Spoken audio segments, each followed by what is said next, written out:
What up, Street Dogs? Eric Kim. All right, another quick turbo thought. So this one is where should I live? So it was a long-standing dream of mine ever since I was like a kid, teenager, college, whatever.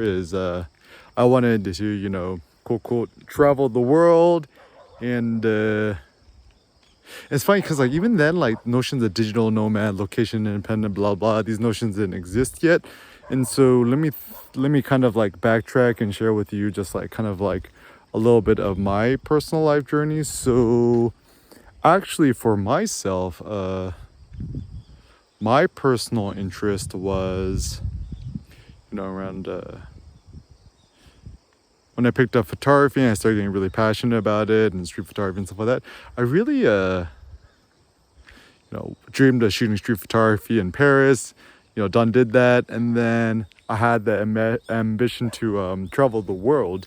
And it's funny because having done it and reading all these philosophy books about it, blah blah, blah, while writers like our best friend, the Stoic Seneca, is like, just you'll never find no place that will make you happy. You just got to be happy where you are, blah blah.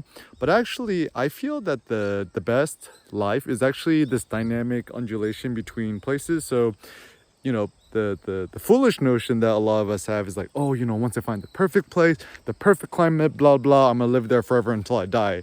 And now I think this is a bad idea because I think it is in the human nature that what we desire to do is we desire to explore, discover, conquer, take over things, invade, whatever it may be. And, certainly these things, at least for us, is much more metaphorical. I'm actually very anti-military, stuff like that, even though I do understand that's kind of what, in some ways, makes the world go around. But anyways, and so, yeah, like actually traveling the world and being all these different, but yeah, it's totally awesome. Like anyone who tells you otherwise is, I think, a little bit wrong.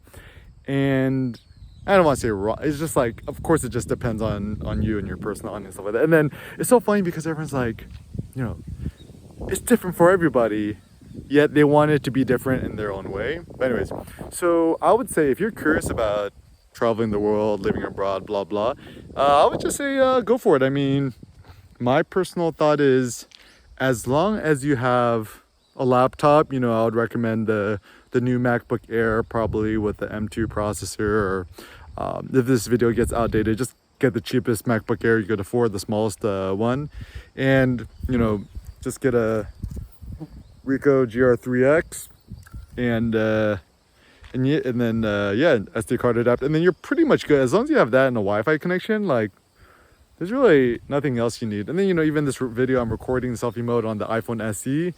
I just think that all the other iPhones are just like silly. I think the small one's fine. And then that's all you really kind of need. And I would recommend using like 90% of your money and funds to travel around the world, live abroad and stuff like that. And the question is like, what do you do while you do that? Very simple, right? Just vlog your adventures, upload your videos to YouTube, make slideshows in iMovie, upload blog posts, share your impressions, your thoughts and stuff like that. And I kind of also do like this idea that nothing's ever perfect. Everything's kind of a continuum. And so for me, right, like, I aspire to live until I'm 120 years old. Sure, why not? Like, why not just travel to every single continent and try to visit every big city in the world? I mean, there's a lot of the world I have seen, but there's also a lot of the world I have not seen. So, for example, haven't yet been to Morocco, Marrakesh, haven't been nowhere really in Africa, Cape Town, Ethiopia. That's where I love my coffee, the Yirgacheffe, I think is what it's called. A lot of South Korea that I haven't been to, Japan, stuff like that. And so I kind of like the very optimistic thought is, dude, you could just like be on the road 24/7 every single day, blah blah, and yet you cannot see all of the world, and that's what makes things beautiful. And even if you go back to the places you've been to before, it's always going to be different. New places pop, like I actually love going back to an old city that I've been to in the past, and then all my Google map pins like no longer exist. Like this place is now closing, you know, people, oh, you know, it's so sad they're not around anymore. But actually it's kind of a good sign, is that things should go in and out of business and things should change. I think anyone who desires this perfectly equilibrium, harmonic, forever the same life, it's kind of a degenerate lifestyle form of thinking. You know, life is all predicated about growth, life, death, decay, disease, you know, injustice and stuff like that. And so, you know, some thoughts, you know, where should I travel to, right? If you're American, start off with the States, right? New Orleans, East Coast, West Coast, Center Coast, wherever. If you want to go abroad, Mexico City, you know, even taking a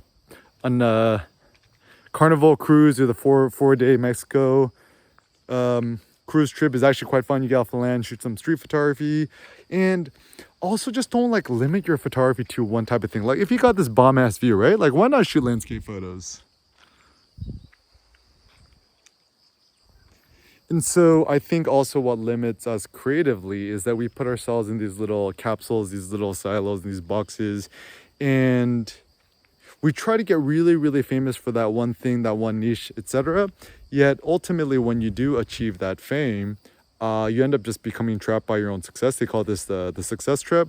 So even for me, Eric Kim, right? Like, you know, I almost got too good at street photography and too famous for it, right? So then like, even for myself, I was like, if it's not street photography, I can't shoot it or I can't post it, whatever.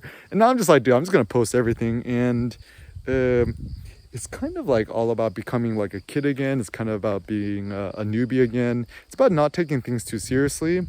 Treat things like a beginner's mind or child's mind.